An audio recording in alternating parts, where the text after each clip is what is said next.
Rupa-rupanya menjadi gembala yang baik itu tidak gampang.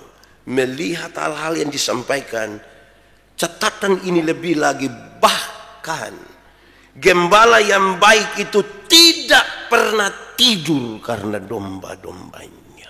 Dia tidak tidur, dia jaga, dia mengawasi.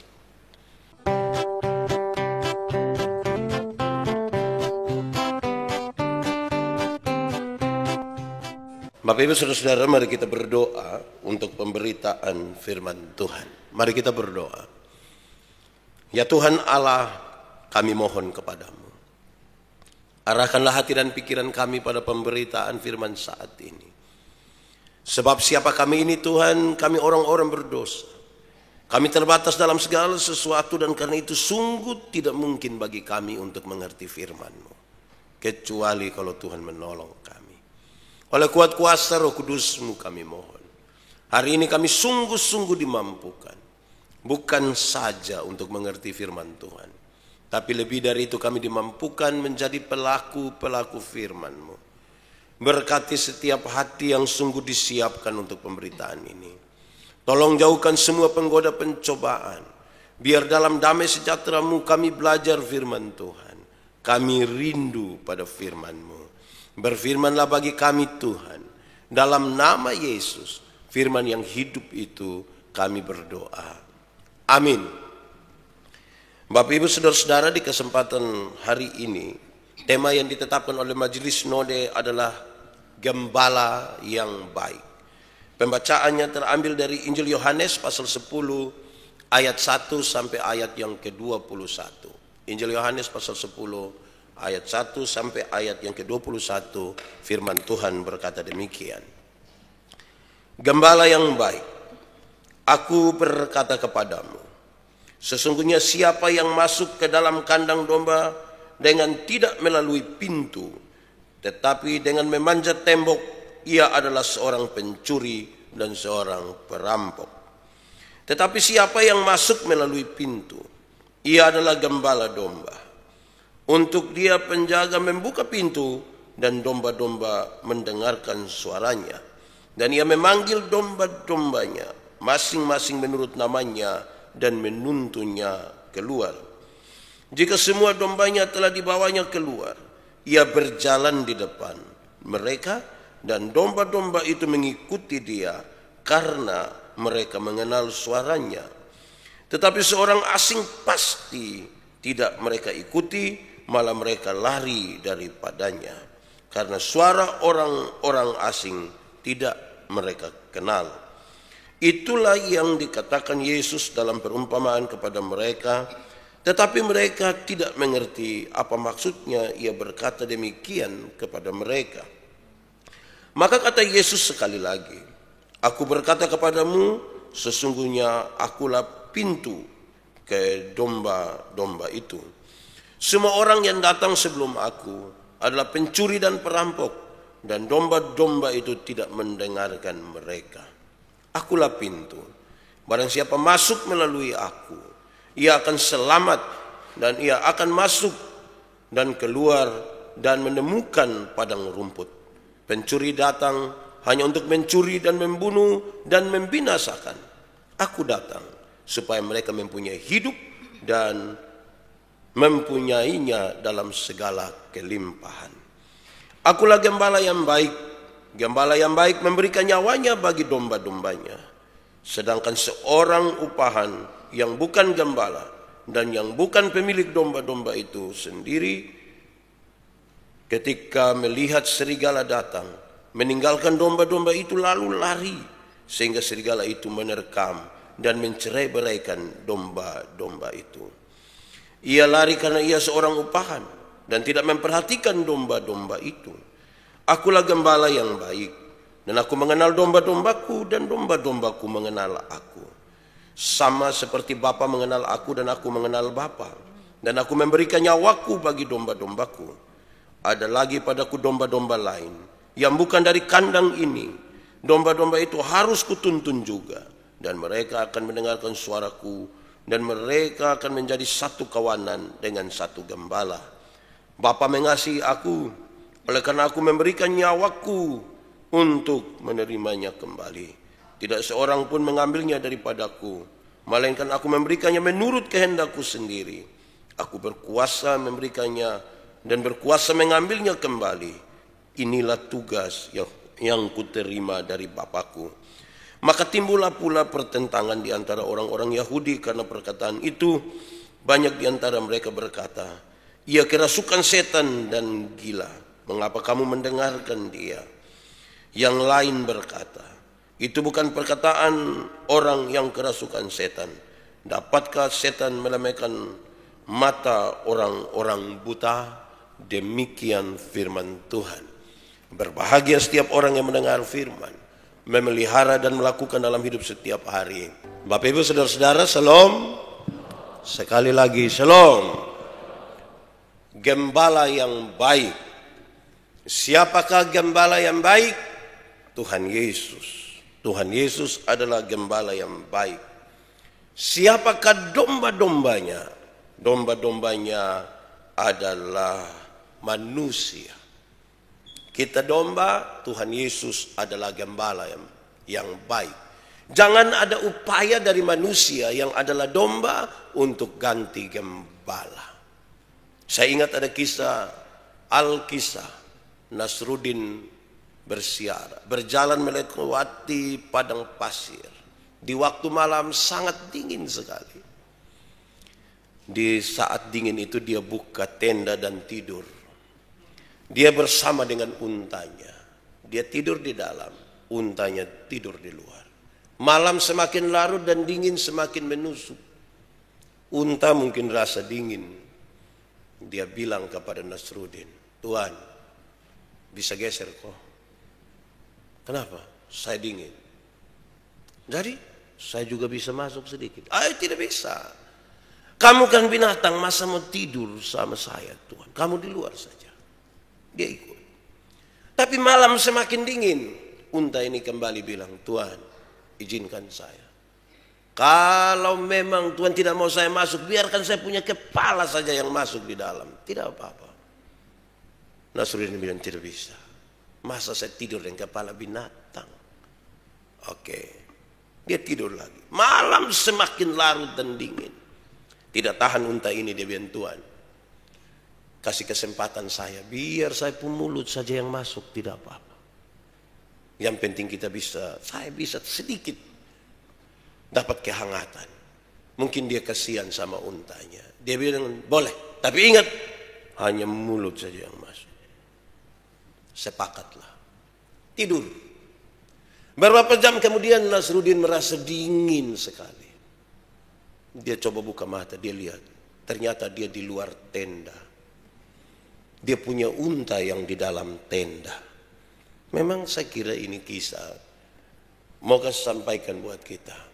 Yang Tuhan biarlah Tuhan punya. Yang unta biarlah unta punya. Yang gembala yang baik itu Tuhan. Dan kita adalah domba-dombanya. Kita sementara mau belajar dari gembala yang agung. Apa yang perlu kita lakukan. Supaya kalau kepada kita diberi tugas-tugas pengembalaan. Baik di gereja. Baik di rumah. Baik di tempat kerja. Kita melaksanakannya paling tidak pada jalan. Sebagaimana seharusnya yang dilakukan oleh gembala yang agung. Gembala yang baik. Yaitu Tuhan Yesus. Mari kita melihat konteksnya saudara-saudara. Bagian terbesar dari tanah Yudea adalah dataran tinggi. Melintasi Betel sampai Hebron. Meliputi kira-kira 35 mil. Sebagian besar tanahnya di dataran tinggi itu adalah kasar dan berbatu. Itulah yang membuat banyak orang mengembalakan domba-domba mereka di padang itu. Ini konteksnya pada waktu itu. Sehingga ketika Yesus berbicara tentang gembala yang baik, dia tahu bahwa dia sementara berhadapan dengan orang-orang yang sungguh-sungguh tahu tentang konteks itu, tentang gembala dan seterusnya. Saudara-saudara, gambaran tentang gembala yang baik itu dituliskan dengan sangat baik. Tetapi kalau kita memberikan kesimpulan terhadap catatan tentang gembala yang baik, dicatat dengan baik di situ kira-kira begini. Gembala yang baik itu mengawasi kawanan dombanya pada waktu makan. Dia tidak membiarkan mereka makan saja, tapi dia mengawasi. Dia jaga. Tidak boleh makan sembarang. Dia jaga mereka. Saya kira dulu masih SMP, masih SD, ketika saya jaga pun kambing 3-4 ekor, itu yang penting potong daun kusambi, kau angkat buang, sudah dia makan. Saya mulai sadar saya ini bukan gembala yang baik waktu itu. Sekarang saya sudah baik, sudah bisa lihat itu makanan. Gembala yang baik mengawasi kawanan dombanya pada waktu makan. Gembala yang baik menjaga domba-dombanya supaya tidak jatuh, karena itu ada di dataran tinggi, tidak punya tembok-tembok yang tutup. Awas-awas kalau mereka jatuh, karena itu gembala yang baik mengawasi mereka supaya kawanan domba itu tidak jatuh. Gembala yang baik itu menjaga kawanan domba supaya tidak dimakan oleh binatang-binatang buas. Ada serigala dan seterusnya. Gembala yang baik mengenal domba-dombanya. Domba-dombanya mengenal dia. Mereka sepertinya punya hubungan yang baik. Karena untuk gembala-gembala yang baik itu, bahkan dia memberi nama-nama kepada domba-dombanya. Kalau ada yang kaki coklat, dia bilang itu kaki coklat, datang. Kalau ada yang telinga lebar, dia bilang telinga lebar. Masing-masing dia kenal dengan baik. Dan ketika nama-nama itu disebutkan, mereka tahu ini gembala yang baik. Rupa-rupanya menjadi gembala yang baik itu tidak gampang. Melihat hal-hal yang disampaikan, catatan ini lebih lagi, bahkan gembala yang baik itu tidak pernah tidur karena domba-dombanya. Dia tidak tidur. Dia jaga, dia mengawasi. Dan catatan yang luar biasa, gambaran tentang Yesus gembala yang baik. Disebutkan bahwa gembala yang baik memberikan nyawanya bagi kawanan dombanya. Biasa domba yang kasih nyawa untuk gembala, ini terbalik. Gembala yang baik bahkan memberi nyawanya bagi domba-dombanya. Saya baca satu anekdot ini, saya lucu sedikit. Dorang bercerita tentang pelihara babi. Orang Papua, orang Ambon dan orang Kupang bercerita. Mereka kasih tahu. Yang Papua bilang kami itu sekali tebas, babi langsung mati. Orang Ambon bilang babi itu baru lihat kami punya pisau, langsung mati. Orang Kupang tidak mau kalah. Kamu masih kasih tunjuk itu barang-barang tajam. Kami di Kupang cukup putar lagu Natal, babi mati sendiri. Cukup putar itulah, babi langsung selesai. Babi memberi nyawa bagi kita. Tapi beda gembala yang baik, bahkan memberikan nyawanya bagi domba-dombanya. Saudara-saudara, mari kita lihat gambaran yang lebih tentang pembacaan ini, sekaligus kita memberi jawab terhadap tema ini. Kandang, pintu, dan padang rumput untuk kawanan domba. Kandang, pintu, padang rumput untuk kawanan domba. 3 hal ini tertulis dengan baik dalam teks ini. Untuk memberikan kepada kita pemahaman sekaligus jawaban untuk banyak pertanyaan. Kandang. Kandang melambangkan sebuah persekutuan jemaat. Untuk di dalam kandang itu, jemaat dalam tanda petik, domba-domba tadi, bersekutu di situ.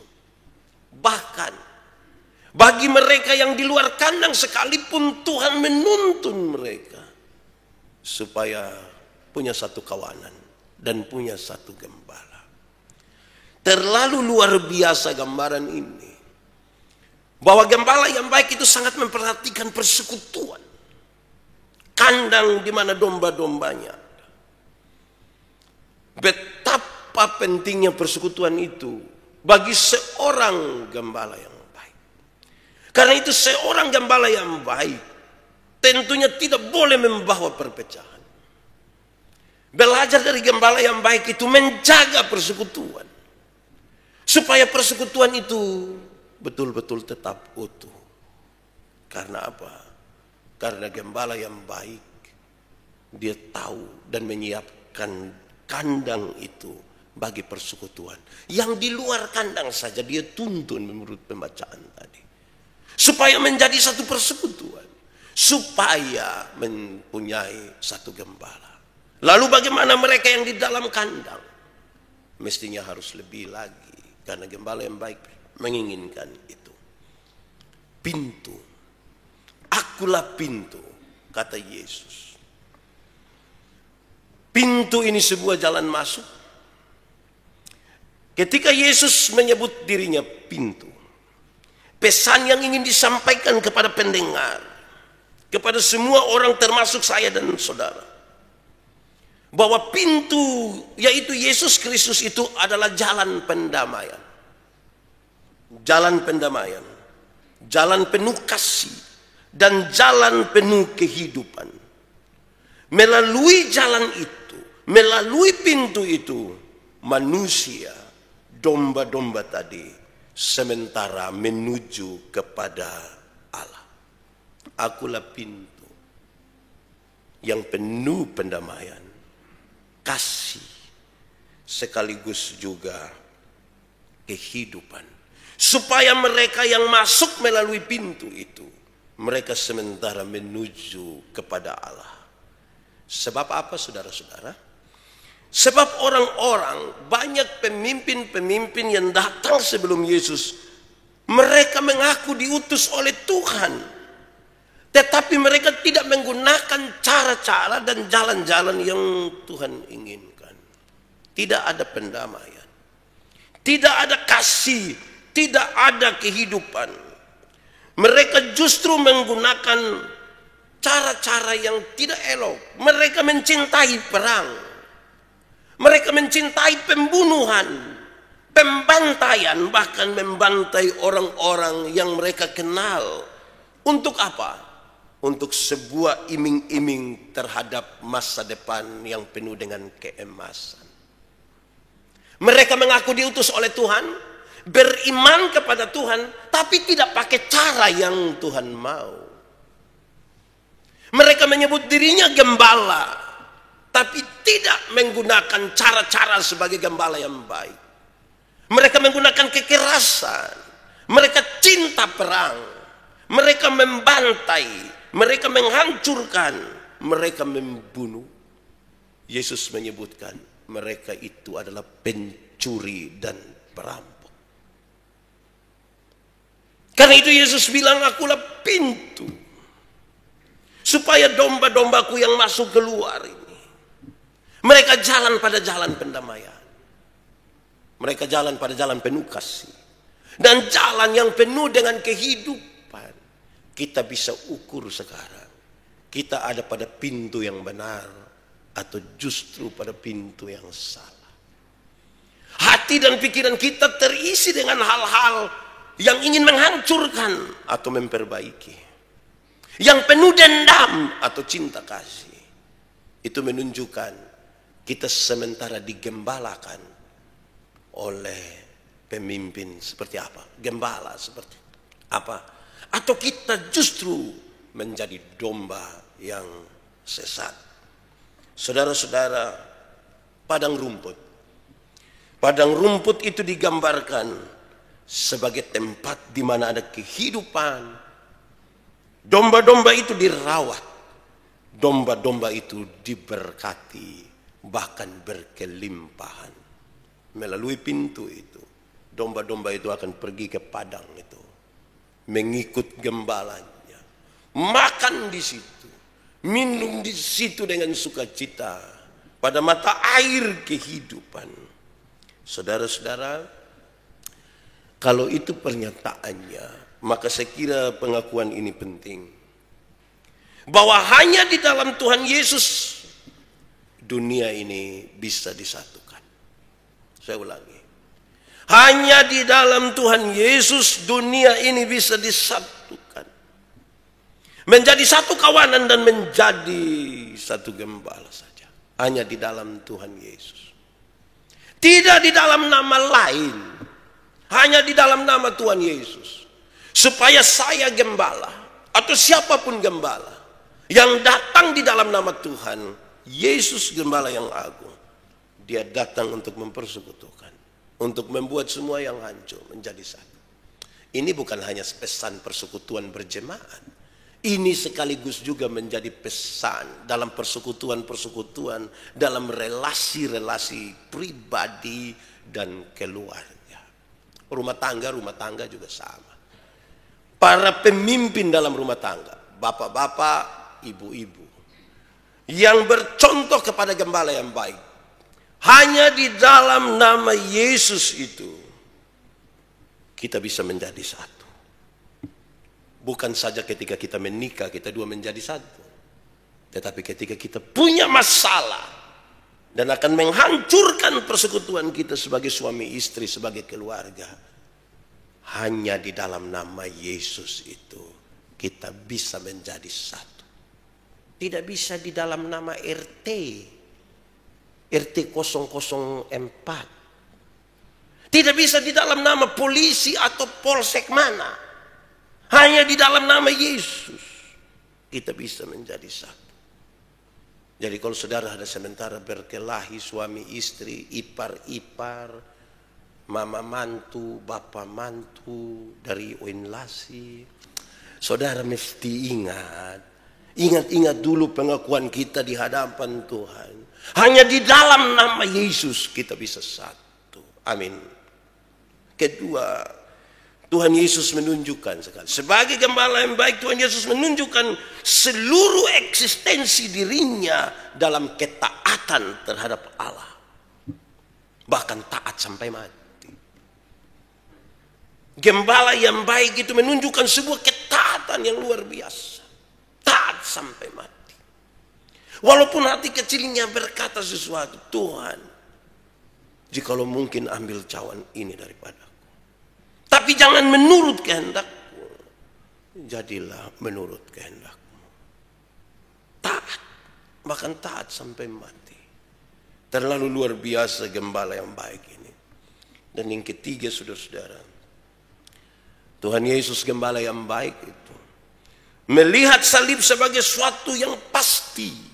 Dia melihat salib sebagai sesuatu yang pasti dalam kemuliaan Allah. Dia tidak ragu-ragu untuk mati. Tidak ragu-ragu untuk mati. Dia tidak pasrah terhadap itu kematian. Tapi dia siap dirinya sungguh-sungguh berhadapan dengan kematian itu. Kenapa dia tidak ragu? Karena misinya jelas. Bagi domba-dombanya. Saudara-saudara, mari kita lihat satu dua pesan. Pesan tentang gembala yang baik dengan domba-dombanya. Saya catat berapa kok? 1. Gembala, kata gembala melukiskan sebuah gambaran tentang kesiagaan secara terus-menerus dan penuh kasih. Yang perlu kita ambil adalah kesiagaan terus-menerus dan penuh kasih. Siap sedia dan penuh kasih. Jangan berubah dari kesiagaan kepada ketidaksiagaan, dari penuh kasih kepada kehilangan kasih.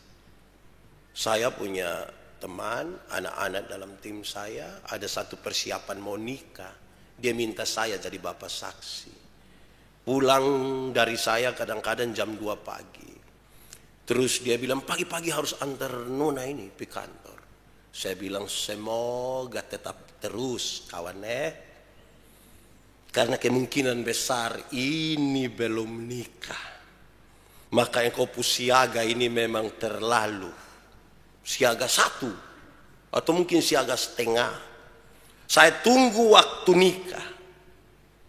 Waktu pacaran dia bisa siaga antar jam 6, jam 5 sore jemput. Nanti nikah masih siaga.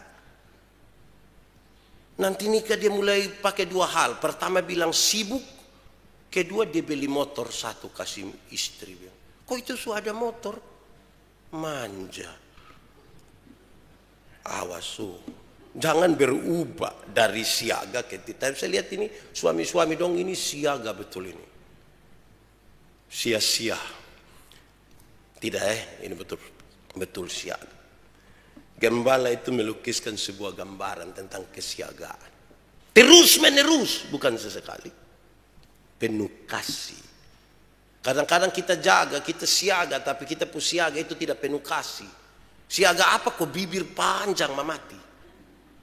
Kita boleh kasih tahu sabar, macet sedikit, macet, tunggu sedikit, tunggu ini ada tugas mendadak.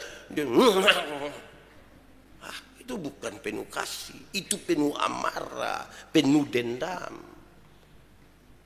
Kasih saja tuh, tapi juga jangan pakai alasan kalau sedikit-sedikit macet. Macet apa?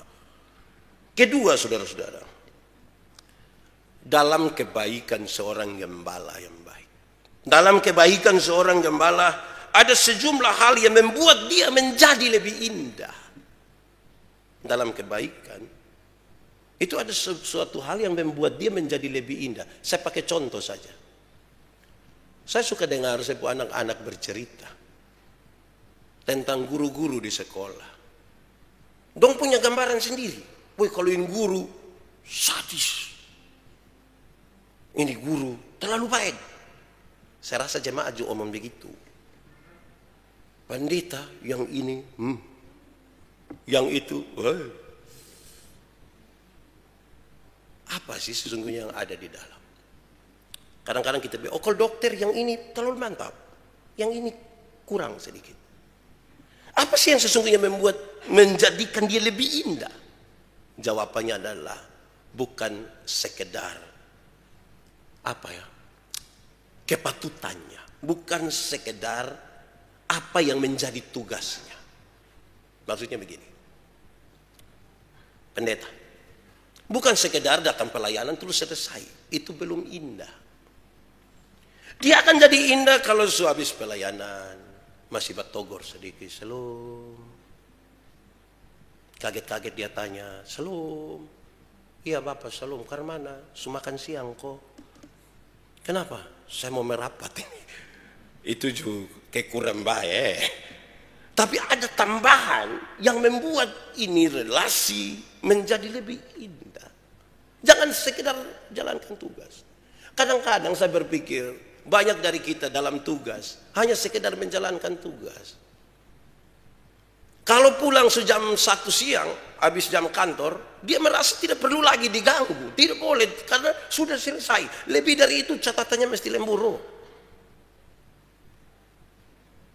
Kira-kira begitu. Yang membuat indah itu ada sesuatu yang kita taruh lebih. Ketiga, gereja ini berhadapan, persekutuan ini berhadapan dengan 2 macam bahaya. Pertama, bahaya dari dalam. Bahaya dari dalam itu mungkin ada pada diri kita masing-masing. Yang menghancurkan persekutuan. Roh perpecahan di dalamnya. Karena penuh dengan egoisme. Penuh dengan rasa ingin menang sendiri dan seterusnya. Gambaran tentang domba itu penurut. Tidak egois. Tantangan kita dari dalam ini adalah mungkin sebuah kepemimpinan yang buruk. Tantangan kita dari dalam adalah roh-roh perpecahan yang sangat kuat. Egoisme. Tantangan kita dari luar adalah perampok, pencuri, dan serigala. Tadi jelas digambarkan. Perampok, pencuri itu datang seolah-olah diutus oleh Tuhan. Tapi untuk sebuah masa keemasan yang diiming-imingkan di kepala saja. Mungkin dengan cara-cara yang tidak baik, dia mau untuk sampai masa keemasan itu. Mereka perampok, pencuri. Serigala itu akan datang dengan berbagai cara. Ajaran sesat. Hal-hal yang tidak sehat. Yang akan menghancurkan persekutuan. Pesan yang kelima. Domba-domba mengenal suara gembalanya dan berjalan mengikuti gembala. Domba itu penurut. Domba itu ikut. Kadang-kadang kita harus korek dia baik-baik baru kasih jalan. Dulu kalau saya melayani di Rote, pulang malam-malam dari daerah Nembrala ke Lidamanu, ikut jalan-jalan itu tuh domba banyak sekali tidur di tengah jalan. Kita sampai di motor kok ngeng, don tidak pindah, don tidur. Saya hanya bilang dasar domba. Tapi don tidak lihat saya. Domba ini mengikuti tuannya, gembalanya. Domba itu mengenal suara. Oh, sekarang waktu baca ini baru saya mengerti. Mungkin itu hari saya gas-gas motor dong tidak kenal itu suara. Itu suara asing. Mungkin dong dipanggil si putih. Saya pilih dengan ngeng-ngeng. Pasti dia tidak tahu. Domba-domba mengenal suara. Saya kira kalau kita berkaca kepada teks tadi, Yesus gembala. Kita ini ada dengar suara gembala, kok tidak? Suara gembala dari Yesus, gembala yang agung, yang selalu bicara melalui firman-Nya. Terakhir saudara-saudara, catatan dalam Alkitab, pembacaan tadi menarik. Orang upahan bekerja untuk mendapatkan uang. Tetapi orang yang bekerja karena kasih, memperhatikan orang-orang yang dilayani. Ini hal penting saudara. Saya pakai catatan ini. Orang upahan itu bekerja hanya untuk uang. Di dia otak itu uang saja. Segala sesuatu ukurannya hanya uang. Tetapi orang yang bekerja dengan kasih sebagai gembala, dia memperhatikan orang-orang yang dilayaninya. Saya ingin mengakhiri khotbah ini dengan mengutip sebuah catatan.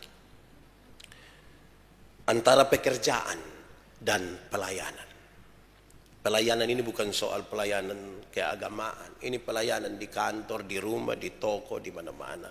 Saya ingin pakai catatan ini, kutipan catatan ini. Saya baca saja. Bila kita melakukan untuk mendapatkan nafkah, itu pekerjaan. Tetapi jika kita melakukannya karena Tuhan, itu pelayanan. Saya ulang ya, kalau kita melakukan sesuatu untuk dapat nafkah, itu pekerjaan. Tapi kalau kita melakukan itu karena Tuhan, itu pelayanan.